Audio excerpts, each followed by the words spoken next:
Alléluia. On va prier. Restons debout. On va se lever. On va demander au Seigneur la puissance de Dieu ce matin.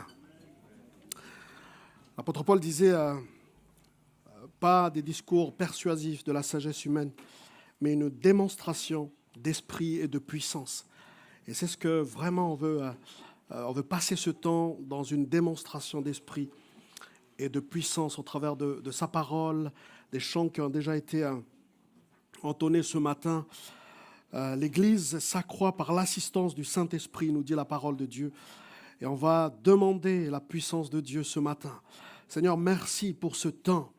Et nous voulons vraiment te faire ressentir notre privilège, Seigneur mon Dieu, car nous sommes au bénéfice de ta présence et de ta puissance. Quelle grâce, quel honneur, c'est vrai, de porter ce beau nom de Jésus, le nom qui est au-dessus de tout nom, le nom qui est capable de chasser les ténèbres, le nom qui est capable de faire reculer les forces ténébreuses, les forces qui nous ralentissent d'avancer avec toi, Seigneur. Dans le nom de Jésus, nous voulons nous approcher de toi. Dans le nom de Jésus, nous voulons ouvrir ta parole. Dans le nom de Jésus, nous voulons demander ta puissance, une démonstration d'esprit et de puissance, Seigneur, ce matin.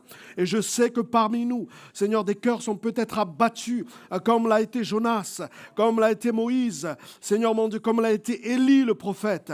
Et nous voulons ce matin que le Saint-Esprit de Dieu communique quelque chose de divin ce matin, qu'il y ait une intervention divine, Seigneur mon Dieu, dans ce rassemblement. À toi toute la gloire, dans le nom de Jésus. Amen. Alléluia. Gloire à Dieu. Vous pouvez prendre place. Que Dieu soit béni.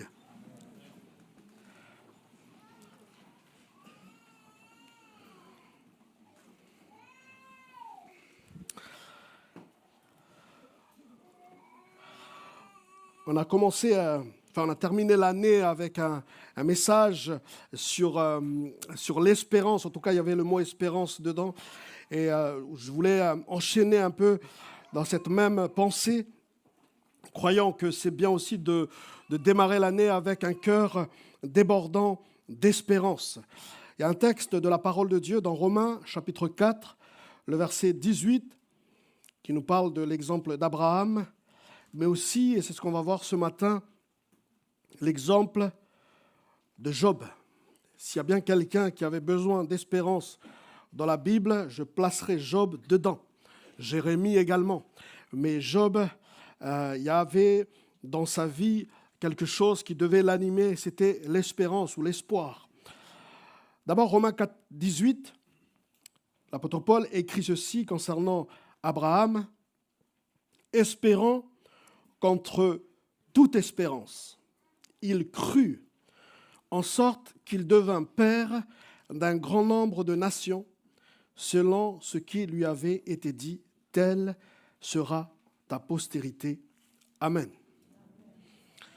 Dans Job 14, verset 7, Job 14, verset 7, on lira jusqu'au verset 12. Alors dans ce chapitre, Job dit avec honnêteté sa réalité qui n'était pas facile, une réalité peut-être désespérante. Et il y a une image certainement qui est venue dans son esprit, et c'est ce qu'il a en tout cas exprimé. Il y a toujours de l'espoir pour un arbre. Quand on le coupe, il peut encore repousser et donner des bourgeons. Même s'il a de vieilles racines dans la terre ou des racines malades. Et si sa souche semble morte dans le sol, il peut renaître avec un petit peu d'eau. Il produit alors des branches comme un arbre tout jeune. Mais quand un être humain meurt, il reste sans vie. C'est pour ça que quand on dit tant qu'il y a de la vie, il y a de l'espoir. Qu'est-ce qu'il devient quand il a rendu son souffle? L'eau des mers pourra disparaître, les fleuves pourront être secs et sans eau. C'est-à-dire il y a des choses qui sont comme une impossibilité, une fatalité. Ceux qui sont couchés dans la tombe ne se relèveront pas. Ils ne se réveilleront pas de leur sommeil tant que le ciel existera. Amen. Alors il y a un contraste ici chez Job, très frappant.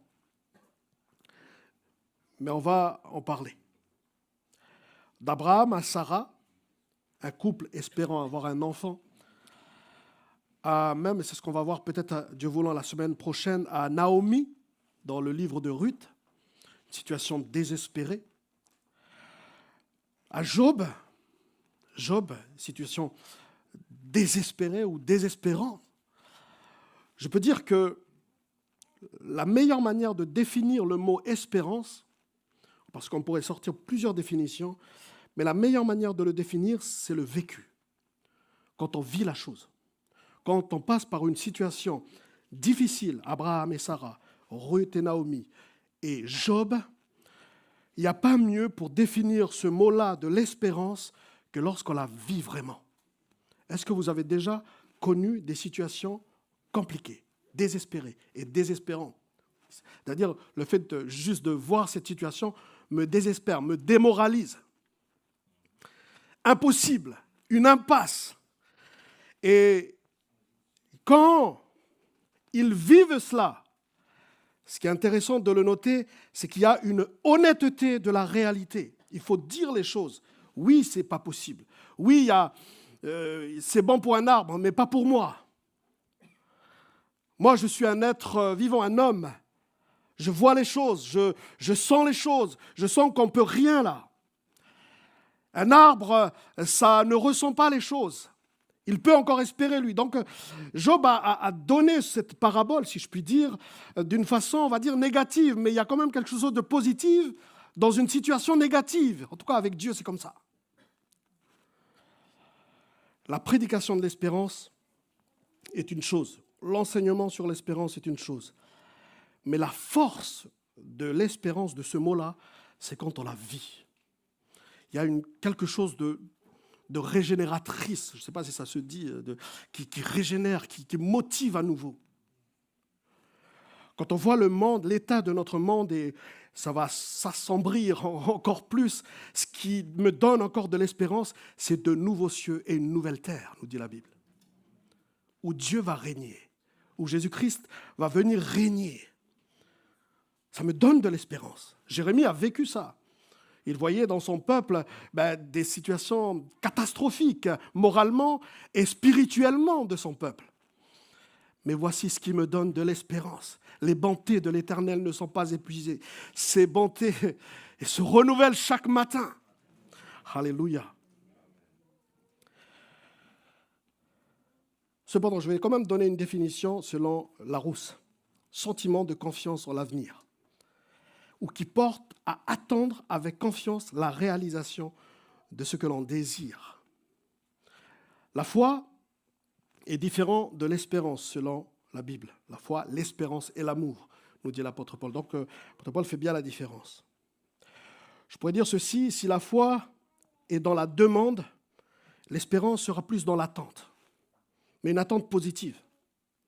Si la foi te demande de chercher l'impossible, l'espérance te demande d'attendre l'impossible. La foi, c'est demander, frapper à la porte, chercher. Mais l'espérance attend là que la porte s'ouvre. Mais il attend d'une manière positive des choses. Le premier mot qui a été traduit par espérance, le mot hébreu, c'est le mot tikva. Quand Naomi va dire, Ruth 1, verset 12, « Retournez mes filles, allez, je suis trop vieille pour me remarier. Et quand je dirai, j'ai de l'espérance qu'en cette nuit même, je serai avec un mari et que j'enfanterai un fils. C'est ce premier mot, hébreu, tikva, qui veut dire une attente. Certains sages ont dit que ce mot-là a été mis dans un contexte pour fonder les bases de l'espoir. Et ce mot-là a été aussi traduit par corde, une corde. Je me suis dit, mais tiens, c'est intéressant que ce même mot espoir ou espérance a été traduit aussi par cordon. Vous savez, quand Josué est allé voir, a envoyé 2 espions, et les 2 espions vont dire à la prostituée Rahab de mettre un cordon pour qu'on puisse reconnaître où est-ce qu'elle était avec sa famille. Et ce mot cordon a été traduit par espérance. Ce qui montre que l'espérance est comme ce cordon qui nous met en contact avec quelque chose de meilleur.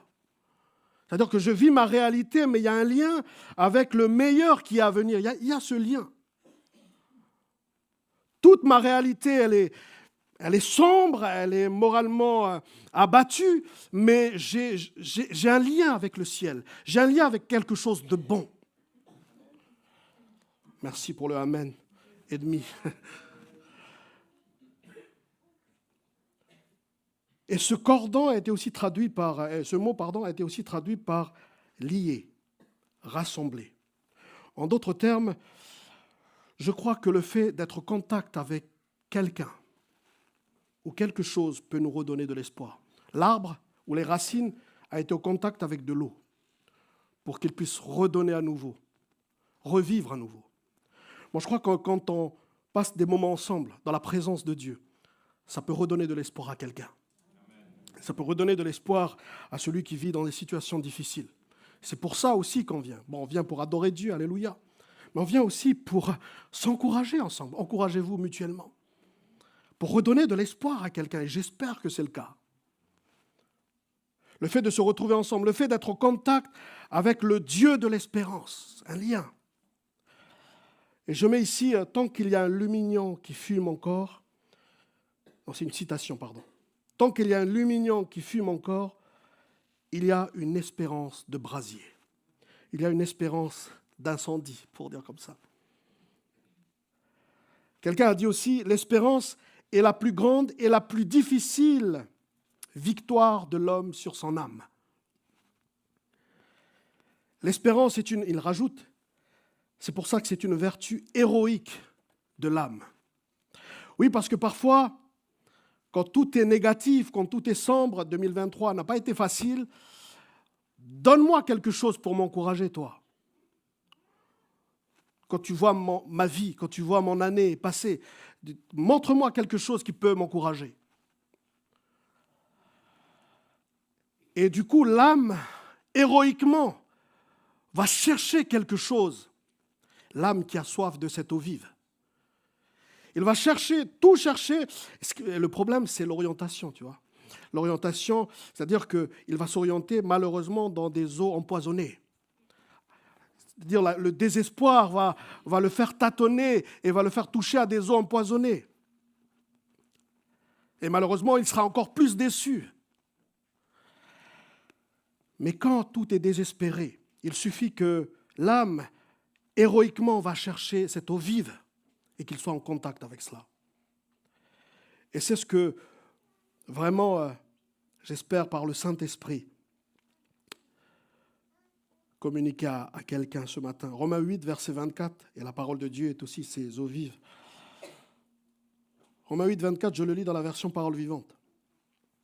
Nous sommes bien sauvés dès à présent.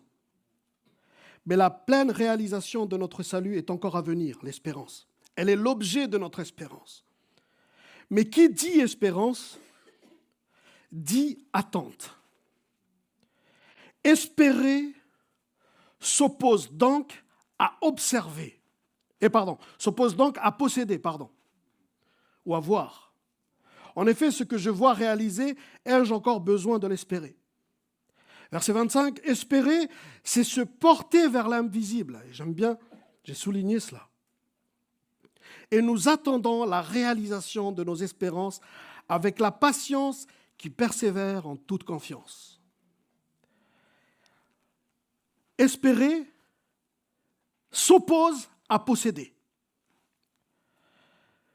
Et je me suis dit en lisant cela, dans ce siècle où la plupart ont l'habitude d'avoir à peu près ce qu'ils veulent, qu'ai-je encore à espérer si j'ai déjà tout ce que je veux? Et ce monde, il me semble qu'il y a une illusion très habile du malin dans ce monde, le prince de ce monde. C'est-à-dire le sentiment que ce que nous désirons, nous devons déjà le posséder et rapidement. Voilà ce qui peut tuer l'espérance. C'est-à-dire le fait de posséder déjà la chose que nous désirons et rapidement. Du coup, il n'y a plus d'attente. Il n'y a plus d'attente active. Espérer s'oppose donc à posséder, à voir. Mais espérer, c'est se porter vers l'invisible, quelque chose qu'on ne voit pas. Mais du coup, Gilbert, c'est quand qu'on le possède alors? C'est quand qu'on le possède, ce qu'on m'a promis? En fait, l'espérance, c'est entre la promesse et la réalisation. Tout ça, c'est de l'espérance. Quand on sera au ciel, il n'y aura plus d'espérance, parce qu'on verra tout ce qu'on nous a promis. Mais dans cette attente-là, est-ce que tu peux me donner de la force? Tu peux me donner de la joie? Tu peux me donner quelque chose pour attendre? Parce que moi, j'en peux plus.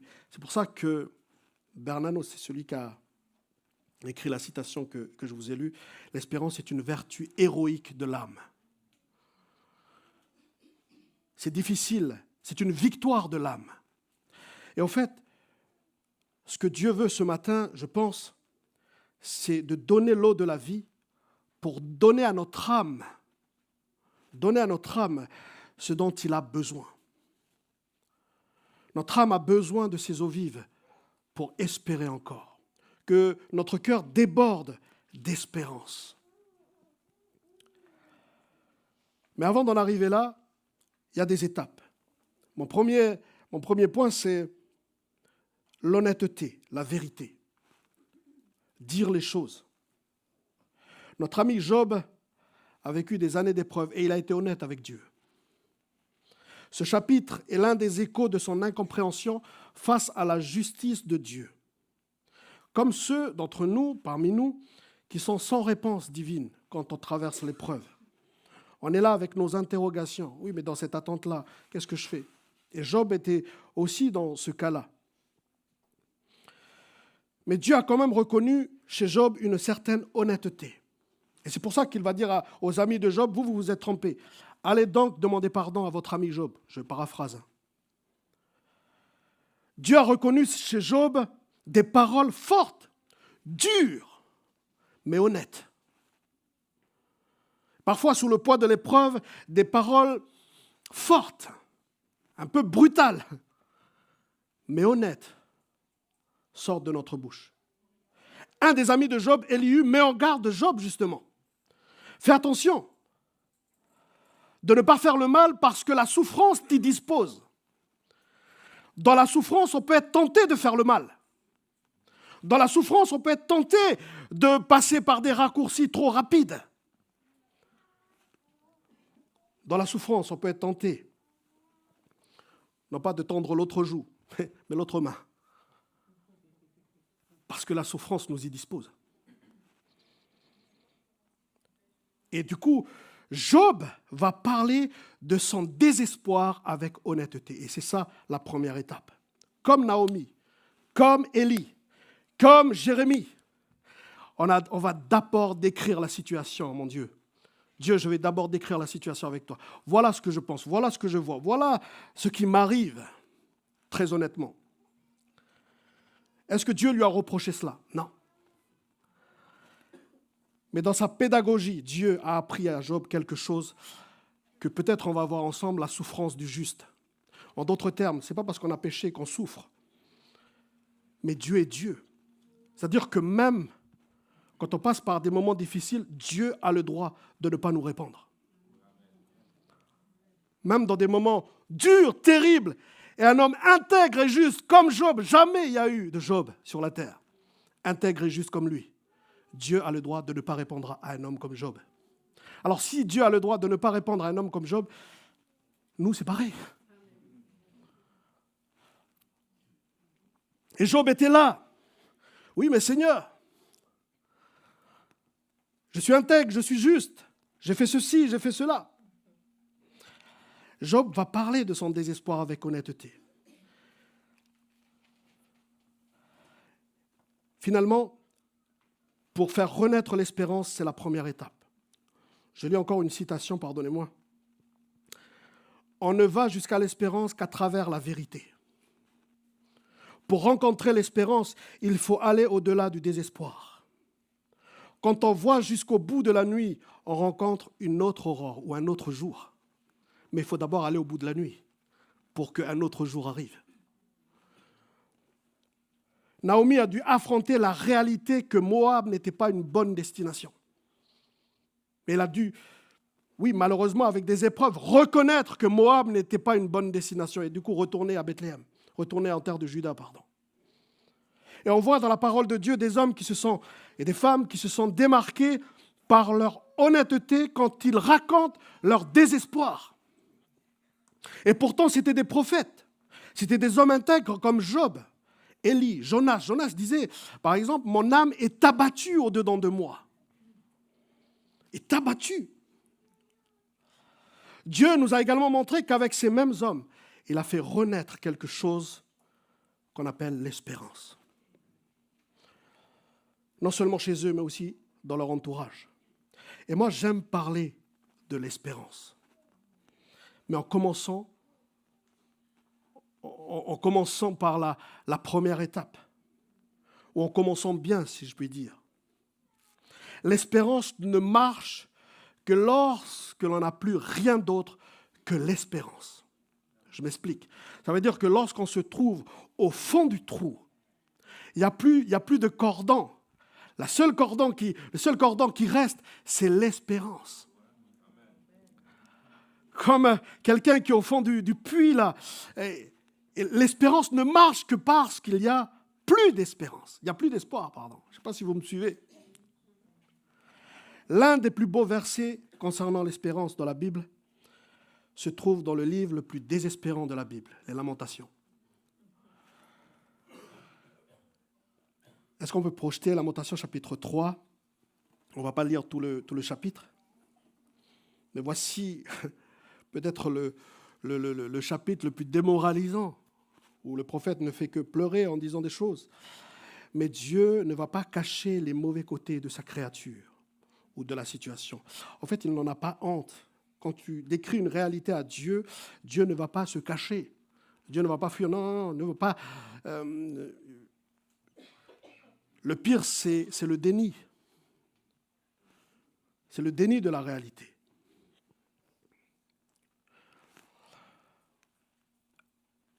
Je suis l'homme qui a vu la misère sous la verge de sa fureur. Il m'a conduit, mené dans les ténèbres et non dans la lumière. C'est un prophète qui parle. Contre moi, il tourne et retourne sa main tout le jour. Il a fait dépérir ma chair et ma peau, il a brisé mes os. Il a bâti autour de moi, il m'a environné de poison et de douleur. Il me fait habiter dans les ténèbres, comme ceux qui sont morts dès longtemps. Il m'a entouré d'un mur pour que je ne sorte pas. Il m'a donné de pesantes chaînes. Il ne parle pas du diable. Hein. J'ai beau crier et implorer du secours, il ne me laisse pas accès à ma prière. Il a fermé mon chemin avec des pierres de taille, il a détruit mes sentiers. Il a été pour moi un ours en embuscade, un lion dans un lieu caché. Il a détourné mes voies, il m'a déchiré, il m'a jeté dans la désolation. Il a tendu son arc et il m'a placé comme un but pour sa flèche. Il a fait entrer dans mes reins les traits de son carquois. Je suis pour tout mon peuple un objet de raillerie, chaque jour l'objet de leur chanson. Il m'a rassasié d'amertume, il m'a enivré d'absinthe. Il a brisé mes dents avec des cailloux, il m'a couvert de cendres. Tu m'as enlevé la paix, je ne connais plus le bonheur. Et j'ai dit, ma force est perdue, je n'ai plus d'espérance en l'Éternel. Quand je pense à ma détresse et à ma misère, à l'absinthe et au poison, quand mon âme s'en souvient, elle est abattue au-dedans de moi. Tiens, lui aussi l'a dit. Voici ce que je veux repasser en mon cœur, ce qui me donnera de l'espérance. Les bontés de l'Éternel ne sont pas épuisées. Ses compassions ne sont pas à leur terme. Elles se renouvellent chaque matin.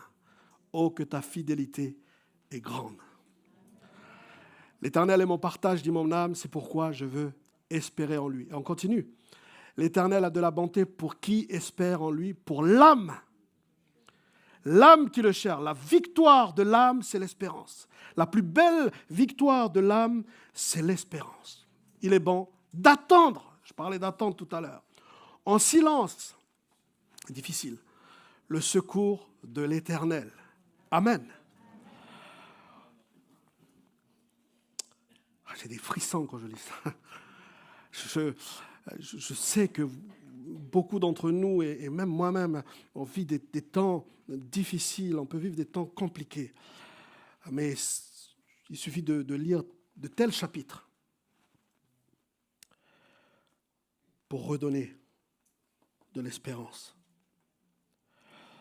Mais pourquoi un homme comme Job, intègre, juste, qui croit en Dieu, comme on a parmi nous, semble si désespéré, comme on l'a lu chez Jérémie? Il pense que Dieu lui en veut pour des transgressions imaginaires. Regardez Job 14, verset 16. Tu comptes mes pas, on dirait que tu me surveilles, Seigneur. Tu comptes mes pas. Verset 17. Tu imagines des iniquités à ma charge. Il dit ça à Dieu. Dieu, tu t'imagines des péchés chez moi. Je n'ai pas de péché. Je n'ai jamais dit ça au Seigneur. Tu détruis l'espérance de l'homme. Verset 19. Tu es sans cesse à l'assaillir. En fait, il est tellement désespéré que des paroles comme ça sortent de sa bouche. Mais ça n'est arrivé qu'à lui, hein? Non? Quand nous sommes les victimes du mal et de la souffrance, nous adoptons parfois ce comportement de désespoir, des paroles qui semblent brutales, mais qui montrent une voie sans issue. Une voie sans issue, tellement sans issue qu'on en veut à Dieu lui-même. Job, c'est ce que j'ai envie de dire aussi. Il ne se plaint pas de ce qui lui arrive, attention. Il ne se plaint pas de ce qui lui arrive, mais de n'avoir aucune réponse du pourquoi de cette souffrance. Il dit vrai quand il dit que la souffrance se vit quasiment seule, verset 22. Est-ce que vous avez déjà vécu des situations qui semblent sans espoir? Même un croyant juste et intègre comme Job a sorti de telles paroles, désespérant. Il est sans espoir parce qu'il semble que le ciel lui était fermé. Il ne comprend pas, lui le juste, lui l'intègre. Cependant, il va nous donner cette image de l'arbre. Et cette image de l'arbre, quand on lit tout le livre de Job, sort justement comme un arbre qui pousse. Il va donner cette image-là au beau milieu de sa souffrance. Et du coup, m'a donné de l'espérance, même pour la situation de Job. Admettons que je lis l'histoire de Job sans avoir lu la fin. Quand on lit ce genre d'image, on dit, mais tiens, dans une situation désespérée, il a quand même donné cette image-là. Comme lorsqu'il y a cet arbre, ces racines qui va toucher un tout petit peu d'eau, un tout petit peu. Et c'est ce qu'on va peut-être voir la semaine prochaine, où juste un tout petit peu d'eau, c'est-à-dire des situations quasi banales, des situations du quotidien qu'on peut vivre, peut redonner de l'espérance. Parfois, on veut quelque chose de spectaculaire, une belle prédication ou une belle réunion pour me redonner un petit peu d'espérance, là, un petit peu d'encouragement. Il faut que les chants soient bien, là. Il faut que, toi, pasteur, il faut que tu... Parfois, c'est juste une situation dans le quotidien qui va nous redonner de l'espérance, juste un petit peu d'eau. Mais ça, c'est pour la semaine prochaine. L'arbre et l'homme. En effet, pour un arbre, il y a de l'espérance, verset 7. Quand on le coupe, il repousse. Est-ce qu'il y a déjà des situations qui vous ont cassé? Eh bien, quand il y a de la vie, ça repousse. Il produit encore du fruit. À ce moment-là, Job pensait, tellement qu'il était désespéré, Job pensait que l'arbre était plus privilégié que l'homme dans le domaine de l'espérance. Mais ce que Job ne sait pas, c'est ce qui va arriver dans le Nouveau Testament, c'est-à-dire la résurrection de quelqu'un qui était mort et qui va ressusciter. Jean 4, verset 14. Je parle de cette eau. Celui qui boira de l'eau que je lui donnerai n'aura jamais soif. Et l'eau que je lui donnerai deviendra en lui une source d'eau qui jaillira jusque dans la vie éternelle. Apocalypse 21, verset 6. C'est fait, je suis l'alpha et l'oméga, le commencement et la fin. À celui qui a soif, je donnerai de la source de l'eau de la vie gratuitement. Apocalypse 22, verset 17. Et l'esprit et l'épouse disent, viens. Et celui qui entende dise, viens. Et celui qui a soif, vienne. Que celui qui veut prenne de l'eau de la vie gratuitement. Jésus va se lever à parler de l'esprit qui enverrait. Jean 7, verset 39, il dit cela à propos de l'esprit que devaient recevoir ceux qui croiraient en lui. C'est pour ça que ce matin, on a commencé par une démonstration d'esprit et de puissance. Enfin, en tout cas, c'est ce qu'on veut. Voici l'espérance du croyant. Je parlais de nouvelles terres et de nouveaux cieux. Mais il y a une deuxième chose. L'espoir que Dieu peut changer les choses. Il n'avait pas la révélation que nous avons aujourd'hui, Job. Cette eau qui reverdit l'arbre desséché. Job a dit un peu d'eau. Mais cette eau-là, c'est ce que nous vivons lorsque le Saint-Esprit se répand sur nous. Lorsque Jésus est ressuscité par la puissance du Saint-Esprit. Cette eau qui fait revigorer les vieilles racines pour que des jeunes plantes s'épanouissent à la lumière du soleil. J'aimerais t'encourager, mon frère, ma sœur. Le prophète Jérémie va prendre une comparaison entre les citernes crevassées de ce monde. Je disais que l'âme, lorsqu'il est désespéré, il va tâtonner et du coup, malheureusement, il va tomber dans des eaux empoisonnées ou des citernes crevassées. Des citernes, c'est ce que le monde nous propose. Voilà, tu cliques là-dessus, tu vas posséder ce que tu désires. Et en fait, tout n'est qu'illusion dans des citernes crevassées. Mais les eaux que Jésus nous propose, ce sont des eaux vives.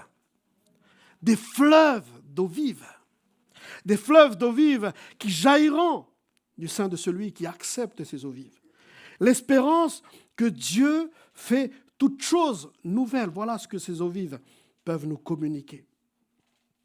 Job, bien qu'il a vécu des choses terribles, j'ai envie de dire, en tout cas dans son cœur, comment il vit les choses, ce n'est pas un cas exceptionnel.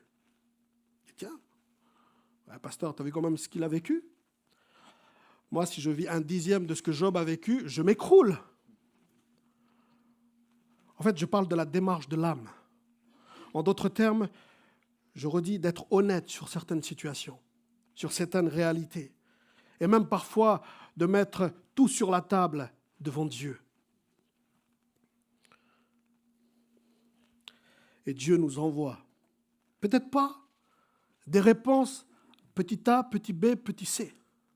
La première chose qu'il nous envoie, c'est les eaux vives, parce qu'il voit que notre âme a soif. Les eaux vives, ce n'est pas, je suis d'accord avec vous, une réponse détaillée sur votre situation. Les eaux vives, je suis d'accord avec vous, ce n'est pas une réponse A plus B sur votre situation. Parfois, on aimerait des réponses comme cela. Mais Dieu nous envoie d'abord des eaux vives pour faire revivre quelque chose qui a été cassé, pour faire revivre quelque chose qui, comme cette arme, a été coupée. Il y a des choses qui vous ont coupé, qui vous ont cassé, démoralisé. Que le Seigneur nous envoie ces eaux vives. Et je disais que Job, dans son âme, ce n'est pas un cas exceptionnel, c'est ce que Jacques nous dit. Chapitre 5, verset 11. Il nous exhorte à se laisser enseigner par l'expérience de Job. Oui, je lis dans la version Semeur. Nous disons bienheureux, ceux qui ont tenu bon. Vous avez entendu comment Job a supporté la souffrance. Vous savez ce que le Seigneur a finalement fait en sa faveur parce que le Seigneur est plein de bonté et de compassion. Il dit la même chose que Jérémie. Ces bontés se renouvellent chaque matin. C'est pour ça que je dis c'est la meilleure définition de l'espérance, ce sont des vécus. Et je ne vais pas prendre parce que sinon on perdrait du temps, mais beaucoup de témoignages pourraient venir ici et dire leur définition de l'espérance. Je me suis retrouvé au fond du trou, maladie, incurable, etc. Et il y a eu un peu d'eau qui est venu me redonner de l'espérance. Peut-être pas la guérison tout de suite, mais en tout cas, il y avait un peu d'eau pour me revigorer mon âme. Et j'espère que si toi, tu vis une situation désespérée ce matin, tu n'as peut-être pas encore le miraculeux, tu n'as peut-être pas encore reçu ta réponse, mais au moins, le Seigneur t'envoie des eaux vives. Quand je dis au moins, bien sûr, je mets des guillemets. C'est des fleuves d'eau vive pour que ça renaisse un tout petit peu. Et je termine avec la prière que nous avons faite la semaine dernière, Romains 15, verset 13. Certainement que ce verset, je le lirai aussi la semaine prochaine. Que le Dieu de l'espérance vous remplisse de toute joie et de toute paix dans la foi pour que vous abondiez en espérance par la puissance du Saint-Esprit. Alléluia.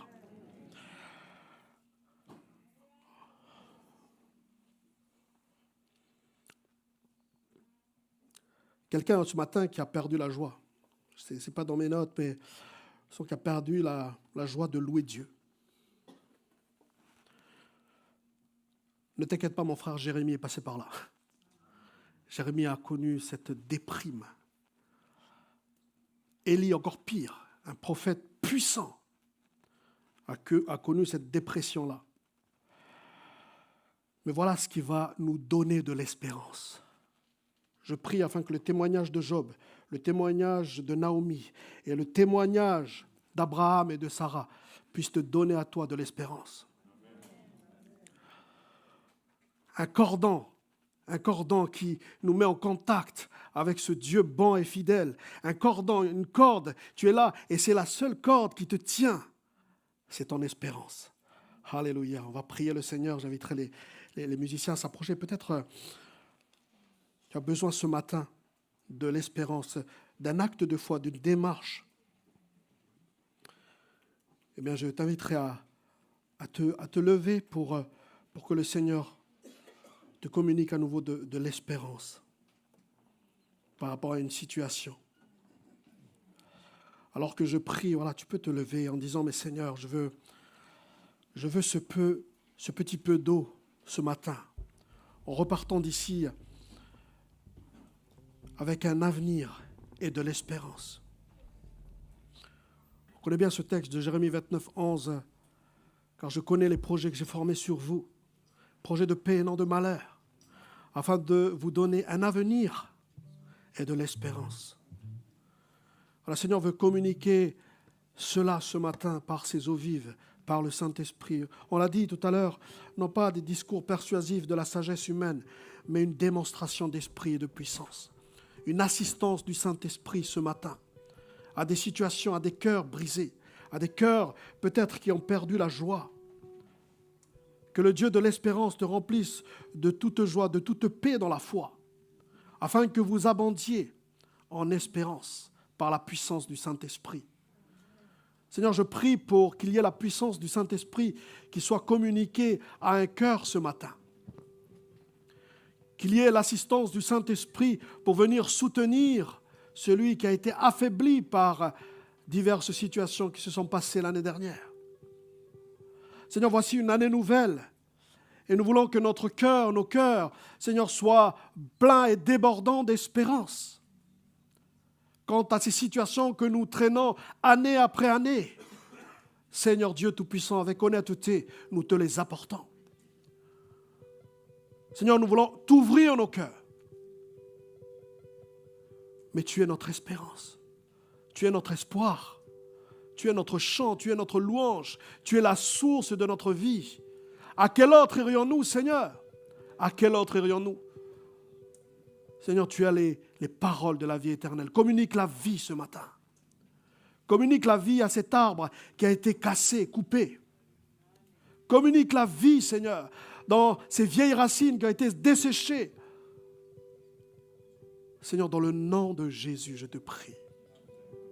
Oui, Seigneur, tu es l'espoir de tout être humain qui se confie en toi. À toi la gloire, à toi l'honneur, dans le nom puissant et béni de Jésus. Amen, amen, amen. Alléluia.